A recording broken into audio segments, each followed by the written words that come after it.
quiero contarles un poco de dónde nació esta charla.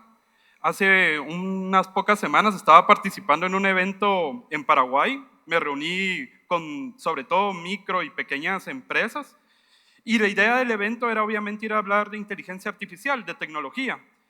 Y sobre todo, pensábamos en cómo podemos apoyarles en sus negocios. Pero yo me llevé la grata sorpresa que después, posterior al evento, cuando me estaba reuniendo con las personas, me comentaban del estado que ellos tenían de avance en sus proyectos. Es increíble, pero por ejemplo una persona particularmente me dijo, mira, yo tengo una empresa familiar que se trata de una granja de huevos y yo lo que estoy haciendo con inteligencia artificial es, en primer lugar, toda la parte de publicidad. Es decir, él me decía, yo hago los videos, los recorto, lo que sucede es que cuando ustedes no pagan los sistemas más costosos, solo genera videos cortos, pero él le pedía la misma inteligencia artificial que después uniera estos videos para poder hacer un video más largo. Y así era como hacía sus anuncios. Y después me explicaba un poco que en logística, al ser un producto orgánico, tenían que entregarlo muy rápidamente. Entonces también había generado una aplicación de móvil para poder controlar la parte de logística. Y estamos hablando de una empresa familiar, una pequeña empresa. Entonces, esto es lo que me llevó un poco a ver esta charla, porque cuando nosotros vemos las noticias, vemos noticias como estas, como el estudio que sacó el MIT el año pasado, donde 95% de las empresas no logran sus objetivos con inteligencia artificial. Y esto es curioso porque aquí no estamos hablando de una microempresa. ¿Cómo es posible que una persona, una pequeña empresa, una empresa familiar en un lugar remoto en Sudamérica, logre llegar a sus objetivos con inteligencia artificial y estas empresas que tienen miles de personas, porque son empresas grandes norteamericanas, no lo logren? Y es ahí de donde saco la tesis. Realmente no es la tecnología la que está fallando, son las organizaciones las que fallan en su adopción. Y cuando yo veo esto, y también mi experiencia que he tenido, sobre todo conversando con personas o incluso con los mismos proyectos que nosotros implementamos, hay trampas que hacen que no obtengamos ese retorno de inversión que buscamos de estos proyectos que estamos lanzando. Entonces, la trampa número uno, para mí la trampa número uno es esperar, es no iniciar. Dentro del estudio del MIT había una parte donde había muchas empresas que se lanzaron muy antes a generar los proyectos. Tenían lo que se le llama el miedo de quedarse fuera. Pero yo creo que incluso eso es mejor que no hacer nada. Entonces, empezando, un tema, ¿por qué no hacerlo? Es el tema de costos. Realmente cuando hablamos de adoptar nuevas tecnologías, lo primero que cruza por nuestra mente es lo costosas que son estas tecnologías. Pero este no es el caso de la inteligencia artificial, o no lo es más. El costo ha caído 300, 400 veces desde que inició. Estamos en la industria de las telecomunicaciones, donde muchas veces hablamos de que los megas son commodity. Imagínense esta industria de inteligencia artificial, donde el precio de utilizarla ha caído 400 veces aproximadamente en un periodo de 3 años, de 3, 4 años. Y no es solo eso, cae el precio y la inteligencia aumenta. Es decir, la inteligencia artificial que vayan a utilizar hoy en sus organizaciones es la peor que van a usar en su vida, porque solo va a mejorar con el tiempo. Les voy a dar un ejemplo. Cuando salió ChatGPT ahí por 2022, me pidieron, evaluemos un proyecto, hagamos el primer proyecto, que es un análisis de logs, los que estamos aquí, de los registros que generan los equipos de telecomunicaciones. ¿Por qué? Porque tengo una persona que lo hace y obviamente es una eficiencia si lo podemos usar con la herramienta. Cuando hicimos ese análisis, a pesar de que metíamos muchos filtros y compilábamos lo mejor que podíamos la información, realmente el costo que nos daba era $400,000 el proyecto. Era inviable, pero el día de hoy ese proyecto es un proyecto de $1,000. Otro tema muy común es decir, o también por lo que vemos un poco en las noticias, que no hay productividad real. Si ven, muchas noticias nos hablan de que en Estados Unidos se está invirtiendo brutalmente en inteligencia artificial y al día de hoy no hay productividad real sobre eso. Fuera de la construcción de los data centers, eso realmente es lo que siempre pasa. Ese patrón siempre pasa cuando entra una nueva tecnología. Cuando tenemos una nueva tecnología, somos muy malos en adaptarnos a ella y cuando nos estamos adaptando, hasta es normal que la productividad caiga. Por dar un ejemplo, cuando entró la época de la computación, un economista, premio Nobel, dijo: veo la era de la computadora en todos lados, menos en las estadísticas de productividad. ¿Por qué? Porque si yo compro una computadora, dejo de invertir con ese dinero, capacito a la persona, como lo mencionaron antes, la persona en lo que se está capacitando deja de ser productiva.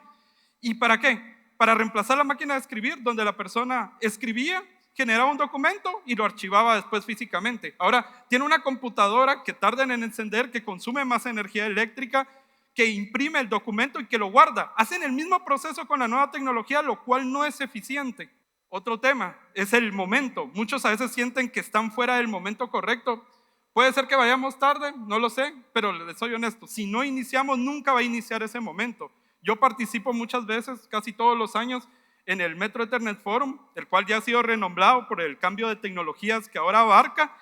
Y lo interesante es que yo estuve el año donde salió ChatGPT. Ellos no tenían nada de su roadmap de hablar de inteligencia artificial. Obviamente estaba el Machine Learning que a todos conocían, pero ellos no tenían nada. Y ahora el Metro Ethernet Forum solo es inteligencia artificial. Ahora se llama el Amplify Forum.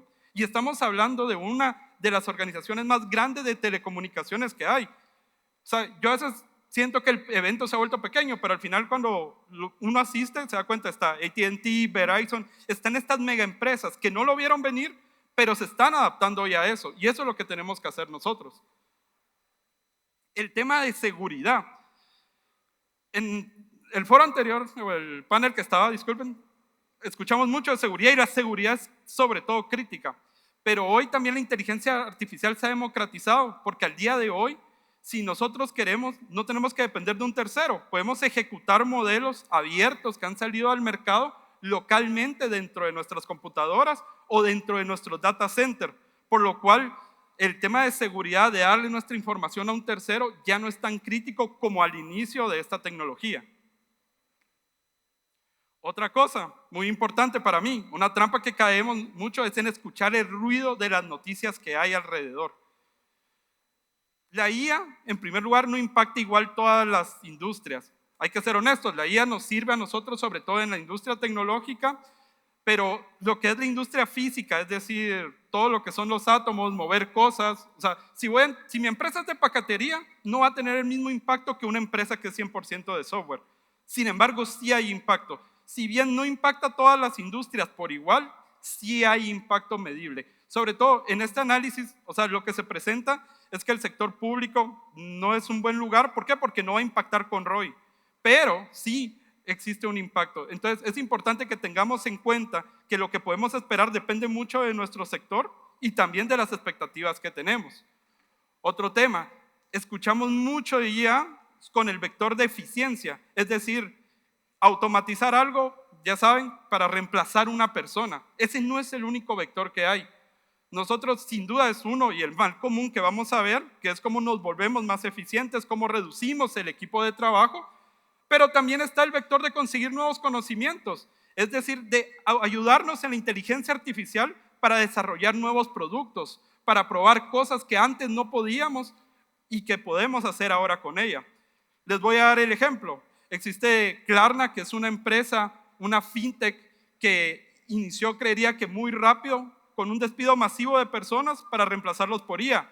Realmente ese inicio no funcionó muy bien, ellos ahora ya se están recuperando, pero ¿qué pasó? Que esa búsqueda por eficiencia hizo que sacaran muy rápido al personal y sin embargo eso generó efectos en su contra. ¿Por qué? Porque todavía no estaba madura su solución para hacerlo. Hoy en día ya les está yendo bien con esto. Sin embargo, tenemos otro caso de una empresa que aquí en Guatemala es muy conocida por el fundador, Duolingo. En el caso de Duolingo, ellos hicieron algo totalmente diferente, que fue apoyarse en ella, obviamente hay eficiencias, pero para generar más cursos que nunca antes. En algunos meses sacaron más cursos de los que habían sacado años anteriores. Muchos de los que lo utilizan pueden ver, por ejemplo, el curso de ajedrez o nuevos idiomas que salió, todo eso fue gracias al apoyo en desarrollar con inteligencia artificial. ¿Qué generó eso? Que aumentaran la cantidad de usuarios activos y que también tuvieran un crecimiento interanual de un 40%, lo cual es muy bueno. ¿Saben quiénes también escuchan el ruido que se hace de la inteligencia artificial? Los usuarios, las personas. Y van a ser el mayor reto que hay dentro de la organización para poder adoptar la IA de una manera correcta. Imagínense cómo le pido yo a una persona que me ayude a mejorar mi modelo, que me ayude a mejorar los flujos de la inteligencia artificial, cuando todas las noticias les vienen diciendo que eso solo sirve para que los despidan? Esto va a ser muy duro y son claves porque las personas que conocen el proceso son muchas veces los que están abajo y van a ser los que van a ser los mayores detractores. Lo hablaban hace un momento. El cambio es muy difícil en las organizaciones. Imagínense hablar de seguridad, que yo creo que a cualquier persona que le digan, te tengo que hablar de seguridad, es algo importante, te lo va a aceptar. Pero las personas decirle, te tengo que hablar de inteligencia artificial, que es algo que va a hacer que probablemente tu trabajo corra riesgo, va a ser muchísimo más duro. Otro tema súper clave, y esto sería mucho en el estudio del MIT, y es algo que lo he visto en una cantidad de empresas, es no ver lo que se considera el Shadow AI. Shadow AI es el uso ilegal, digamos, o no autorizado de las personas de la inteligencia artificial dentro de la organización. Es esa persona que se paga su propia suscripción o utiliza una suscripción o un modelo gratis y está usando inteligencia artificial dentro de la empresa con datos de la empresa para hacer tareas de la empresa. Esto se estima más o menos que de las empresas que encuestaron, que el 40% tenía una herramienta oficial. Sin embargo, el 90% de los empleados ya está usando una herramienta personal dentro de la organización. ¿Qué sucede con el Shadow AI? Que muchas veces va a hacer que también nuestros proyectos no resulten como esperamos. Como yo no sé qué está pasando dentro de mi empresa, porque las personas ya están usando la IA, ya están haciendo sus proyectos con IA, cuando yo lanzo un proyecto corporativo, muchas veces ya voy tarde. Esa eficiencia que yo pienso que voy a capturar con un proyecto corporativo ya está capturada. Es decir, la persona, dando un ejemplo del caso, y es un dato curioso, que a mí las personas que más me han hablado de ella, a veces no son gente del área técnica. Me habla primero el financiero, el de recursos humanos. Por dar un ejemplo, en el caso de recursos humanos, supongamos que la primera persona que me habló, como les digo, fue una persona de recursos humanos y me dice, ¿sabes qué? Yo ya aprendí, tomé mi curso, agarré esto y estoy usando tal herramienta y estoy evaluando los currículum que me mandan para saber quién es el mejor candidato. Y después dentro de la empresa lanzo un proyecto para poder detectar eso, para apoyar al de recursos humanos a evaluar el mejor candidato dentro de la plataforma de recursos humanos. Cuando me llega esa eficiencia, cuando ya ejecuto ese proyecto, realmente no existe nada, porque él ya lo venía usando desde el día 1 y todavía puede ser peor. Todavía puede ser el caso de que yo haya elegido un modelo no tan potente por temas económicos que hay dentro de la empresa o por estrategia organizativa, elegí usar a Microsoft en lugar de OpenAI, que era el líder, y es peor que lo que él ya venía haciendo. Entonces no solo no lo va a ayudar, sino que lo va a empeorar o va a hacer que él siga haciéndolo en las sombras. Otro tema muy común con el tema de ruido es la parte de la seguridad. La seguridad para mí es lo más clave en esta nueva industria de inteligencia artificial. Sin embargo, no tenemos que dejar que esa seguridad evite que iniciemos. Escucho personas que me dicen, no, mi consultor me dice, esto no es seguro, le estás dando los datos, va a aprender y después los va a usar en tu contra. No puede ser. O sea, si ustedes tienen un consultor de seguridad que les está diciendo que no usen inteligencia artificial por seguridad, cámbienlo. Necesitan un consultor que les diga cómo usarla seguramente. Como lo digo, se puede correr localmente dentro de sus propios data centers, entonces no necesitan eso. Y esto es tan grande para que se den cuenta de esto, que una de las Big Four, una de las grandes de seguridad, las grandes consultoras, KPMG, Price, Deloitte, una de ellas entregó un informe hecho con IA, un informe con un valor de $400,000. Entonces imagínense si esto está pasando dentro de la casa de las grandes consultoras, que son las que recomiendan a veces no usarlo, ¿por qué nosotros no lo vamos a hacer? ¿Por qué nosotros no vamos a aumentar nuestra productividad con esto?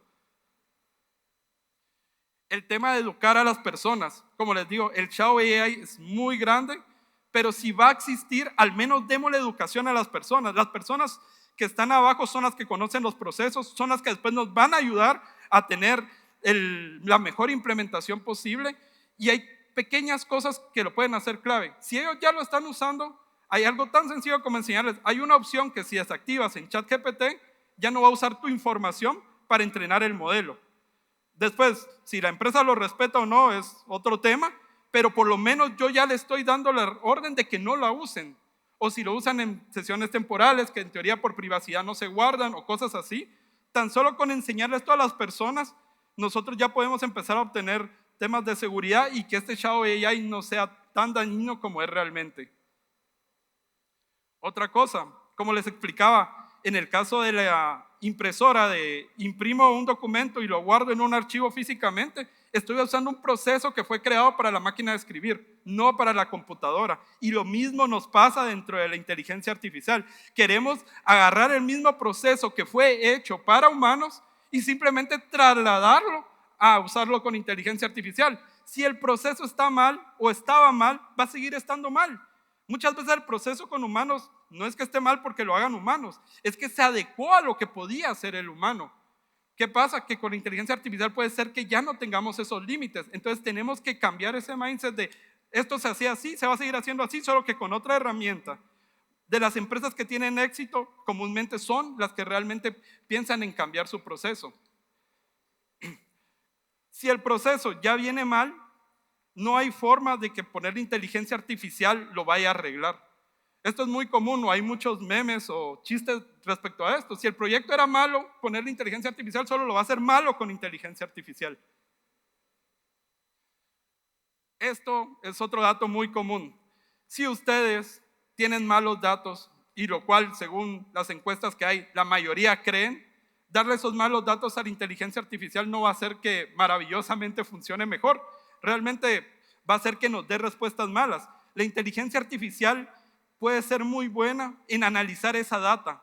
Estamos en telco, demos un ejemplo. Supongamos que yo tengo una base de tickets y tengo una base de las conclusiones de esos tickets. ¿Saben qué? No agarro las conclusiones, que son lo que podría usar, sino que agarro a la inteligencia artificial para analizar esos datos y ver si estaban bien las conclusiones. Las personas son a veces un poco vagas y, por ejemplo, en todas estas encuestas que hacemos de seleccionar y todo, eligen la primera opción. En casi cualquier sistema que ustedes vean de datos donde hay seleccionables, la primera opción es la que más se utiliza. ¿Qué significa? Que esa data no nos va a servir. Si la data sirve, excelente, se la damos a la IA, pero si la data no existe, realmente es mejor que no la use a que use malos datos. Decidir a nivel de velocidad de los comités, de las empresas tradicionales, estas empresas que son lentas. La burocracia no escala en un mundo donde cada 6 meses estamos teniendo avances increíbles. ¿Qué sucede? ¿Cómo funcionan las empresas de antes o las empresas tradicionales? Una empresa tradicional, lo más normal es que viene y tiene un comité para definir sus proyectos del siguiente año. Lo tiene por junio, aprueba un presupuesto, se aprueba el presupuesto, empieza a ejecutarse el proyecto en enero. Y cuando se empieza a ejecutar el proyecto, ¿qué pasa? Que las reglas ya cambiaron. O sea, ya cambió. O sea, no puede ser. Todo cambió tan rápido que los 6 meses que esperaban en lo que se aprobaba el presupuesto ya cambiaron y hay nuevas reglas en el juego de inteligencia artificial que podemos aprovechar. Si el proyecto era bueno, no digo que no se continúe. Se puede pivotear y adecuar, pero les voy a dar un caso que va a sonar tonto. Una empresa que me decía, vamos a ir con una estrategia de IA local, donde ya le presenté al comité que iba a utilizar Llama, que fue un modelo de Facebook, que fue uno de los primeros en poderse correr local, bastante decentes diría, y cuando lo iban a ejecutar les digo, hey, pero ¿por qué no han cambiado? Si ahora hay esto, otro. No, porque en las presentaciones que le hicimos al comité estaba eso, y dentro de lo que le entregué al comité está esta información y la tengo que mantener. No podemos caer en esa burocracia. No es una época para estar dentro de eso. Hay que pensar que esa burocracia se creó para protegernos cuando era muy costoso tomar decisiones, pero en el mundo de IA, con lo que valen ahora, podemos hacer cosas muy rápidas y de muy bajo costo, equivocarnos y volver a probar. Un método muy común o muy conocido entre las industrias de las startups, como en Silicon Valley. En Silicon Valley lo que dice es, no importa fallar, lo que importa es que cuando fallemos que sea barato, que sea rápido. ¿Por qué? Porque eso nos va a dar la perspectiva de poder pivotear, tipo del método Lean Startup, donde nosotros probamos algo, lo construimos, medimos los resultados, aprendemos y si no funciona lo descartamos y continuamos. Esa es una metodología que podemos seguir ahora con AI. Y cuando les hablaba sobre el impacto que tiene la inteligencia artificial en las diferentes industrias, no sé si les llamó la atención que en la parte de gobierno tenía un menor impacto que en otras industrias. ¿Por qué sucede eso? ¿Por qué? Porque el gobierno es muy burocrático. Por eso es. Pero si el gobierno aprende a trabajar de esta manera, el impacto puede ser mucho mayor. Ahora sí, ¿cómo podemos sacar valor? En primer lugar, en Latinoamérica, representamos aproximadamente el 6% del PIB, pero solamente 1% de la inversión de inteligencia artificial. Ya hay un gap ahí donde tenemos para trabajar. Es el primer lugar donde podemos empezar a hacerlo. Y la industria de la telco es una de las industrias que más va a explotar esto. La industria de las telecomunicaciones, a diferencia de otras industrias, tiene las características que no solo recibe cosas de la inteligencia artificial, también las entrega. Entregamos los data centers, donde viven los grandes modelos de lenguaje, donde se les entrena la inteligencia artificial. Entregamos la conectividad de estos data centers, entregamos la conexión con los usuarios. Hoy existe un concepto que va a empezar a crecer, que ya no va a ser el internet de las personas, sino es el internet de los agentes. En el internet se va a empezar a mover tráfico de inteligencias artificiales hablándose entre ellas para llevar a cabo tareas. Existe el concepto de borde. Eventualmente van a haber aplicaciones donde yo voy a tener que tener lo más cerca posible el procesamiento de la inteligencia artificial, y en ese caso la industria de la telco es la perfecta para aprovechar todo esto, y es la única incluso que lo puede dar. ¿Cómo usamos la inteligencia artificial? La inteligencia artificial se puede utilizar dentro de una escalera de diferentes maneras. Algo tan simple como si hoy no estaban usando asistentes, el asistente personal, el usar un ChatGPT, un Gemini y todo eso, ya es un primer gran salto. ¿Qué es lo que sucede? Que la autonomía es baja. Solo va a hacer lo que ustedes le pidan que hacer en el momento que ustedes se lo pidan. ¿Se pueden lograr grandes cosas? 100%. Pero donde damos el siguiente salto es en la parte de hiperautomatización. Es decir, toda esta automatización que nosotros ya veníamos haciendo, que tiene los usos que ya conocíamos, podemos agregarle ya para potenciarla. Es decir, no sé, por ejemplo, un banco que ya venía, escaneaba un documento y en base a eso lo llenaba, ahora le puede agregar inteligencia artificial para que lo ayude a analizar ese documento. Esa es la parte de hiperautomatización. Pero donde se ha vuelto más interesante la inteligencia artificial es cuando empezamos a usar agentes. Agentes es tomar una inteligencia artificial y darle herramientas para que interactúe con el mundo, para empezarle a dar una autonomía. Por ejemplo, en la industria de las telcos sería, yo creo una inteligencia artificial que tiene acceso a mi red para poder diagnosticar y contestarle a un cliente si tiene una incidencia. Y el estándar más alto que hay dentro de la industria es cuando llegamos a la parte de la IA agéntica. La IA agéntica es cuando yo tengo diferentes agentes que cruzan diferentes dominios, son especialistas en su dominio y tengo un agente arriba que se encarga de coordinar estos agentes. He visto que otro colega más tarde va a hablar un poco más de la inteligencia artificial para telecomunicaciones, pero por ejemplo dentro del Metro Ethernet Forum lo que se está definiendo, Amplify Forum ahora, se está definiendo qué agentes necesito yo dentro de una telco para poder operar automáticamente. ¿Cómo los construyo? ¿Cómo construyo estos agentes? Realmente no sé qué tanto se han introducido en este mundo de los agentes, pero es que hoy construir software es muy fácil. Construir software es demasiado rápido y el cuello de botella ya no es el técnico. Yo puedo construir un CRM en cuestión de días o tal vez unas semanas. ¿Por qué? Porque uso agentes que construyen software para que construyan el software.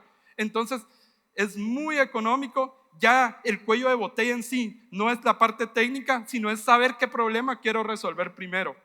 Y aquí es lo interesante. Cada empresa tiene potencialmente un Silicon Valley en sus manos. Yo muchas veces escuché el concepto de muchas empresas queriendo hacer hackatones y que tenían falta de talento, falta de personas para poderlas ejecutar. Hoy eso ya no es un problema. Yo puedo simplemente con unas cuantas personas utilizando agentes montar un software nivel Silicon Valley. Ese anuncio que hay en el tech de Silicon Valley con frijoles, yo lo veo más real que nunca. Yo siempre pensé, ¿qué diferencia o qué hace que en Guatemala no podamos tener un software de esa escala como existen en estas otras empresas? Y era la cantidad de personas que teníamos con talento. Hay que seguir educando porque obviamente necesitamos más personas que trabajen en esto. No es que cualquiera lo pueda hacer. ¿Por qué? Porque tenemos temas de seguridad que tenemos que mantener. La seguridad es crítica, pero tenemos esas capacidades. Esto es cerrando un poco lo que les decía de cómo no hay empresas que no lo pueden aprovechar, que para mí suena ilógico, son las palabras de Sam Altman. Él decía, vamos a ver una empresa unipersonal valorada en 1.000 millones, es decir, una empresa con una sola persona que valga más de 1.000 millones. Eso sin inteligencia artificial era imposible. Con inteligencia artificial es una persona que conozca muy bien su negocio, sus clientes y que se apoye de agentes y de toda la tecnología disponible para hacerlo. Estas fueron palabras de él en 2024. En 2026 ya tenemos una empresa, o sea, han surgido muchas empresas de decenas de millones, pero lo interesante es que ya tenemos una que es el primer unicornio, que es Medvi. Es una empresa que hay 2 personas que trabajan en ella, el fundador y su hermano, y que apalancado de herramientas de inteligencia artificial han logrado proyectar que este año van a facturar 1.800 millones. Y bueno, ya para cerrar un poco, ¿qué decisiones tienen que tomar al salir de esta sala? Una es iniciar si aún no lo han hecho, elegir un foco, tener una meta clara de qué es lo que quiero hacer, qué es lo que quiero probar y qué resultados espero, porque eso es importante, porque si mi expectativa es muy alta, desde un inicio puede ser que vaya equivocado y que reciba un mal feedback. Revisar el tema de datos, si los datos no sirven ni los usemos, y si sirven, genial. Revisar los procesos, cómo cambio este proceso, cómo pienso este proceso, cómo debería funcionar con inteligencia artificial, cómo es un proceso nativo con IA. Piensen que ahora ya no va a ser nativas digitales, van a ser empresas nativas con IA que van a estar compitiendo con las empresas tradicionales. Honestidad con la realidad, si hay Chao AI, ¿por qué no acercarme a mis empleados y ver qué están haciendo ellos hoy con su uso de inteligencia artificial? Seguridad. Y por último, capacitación a nuestras primeras líneas, que son las que nos van a ayudar con esto. Recordemos, el que se adapta primero no compite, juega otro juego. Ya sabemos lo histórico que son todas estas empresas que han venido a romper las empresas tradicionales y cómo han progresado en nuestra industria. Y por último, si no saben cómo iniciar, simplemente les doy este caso, contéstense estas preguntas. ¿Qué proceso repetitivo hacen en sus organizaciones recursos costosos? ¿Qué preguntas repite el equipo de atención al cliente? ¿Qué decisiones toman en el comité que al día de hoy quisieran tener mayor información para tomarlas? ¿Qué iniciativa no arranca por falta de equipo o presupuesto? ¿Por qué? Porque cuando respondan esas preguntas, ahí tienen el primer agente IA que tienen que colocar dentro de sus empresas. La IA no es una herramienta, es una capacidad que se construye con el tiempo. No solo es comprar algo y colocarlo, sino que es una cultura que tenemos que introducir dentro de nuestras empresas. Y bueno, solo para finalizar, me quedan unos minutos, les comento un caso de las preguntas y mi caso personal. En mi caso personal me pasa que yo asisto a muchos eventos, hablo mucho de inteligencia artificial, pero realmente al inicio me sentí un poco hipócrita porque no estaba haciendo nada para mí mismo. Es decir, hago muchos proyectos internos, dirijo muchos proyectos, pero para otras áreas. Entonces yo pensé, ¿cuál es mi mayor dolor de cabeza? Como les decía.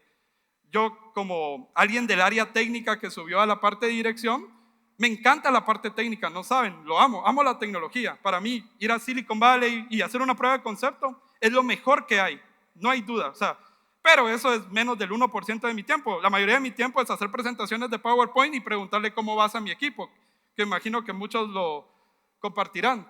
Entonces, ¿cuál fue mi primer agente? Y hablo de mi agente personal, es un agente que está encargado de conectarse a todas las herramientas de gestión de proyectos que tengo en mi grupo, que le está dando seguimiento a mi personal para ver que estén cumpliendo y que después me está compilando eso si tiene que escalarme algo para hacer que algo se mueva, y al final del día me está ayudando a generar la presentación que tengo que hacerle a mi jefe. Y gracias. ¿Preguntas?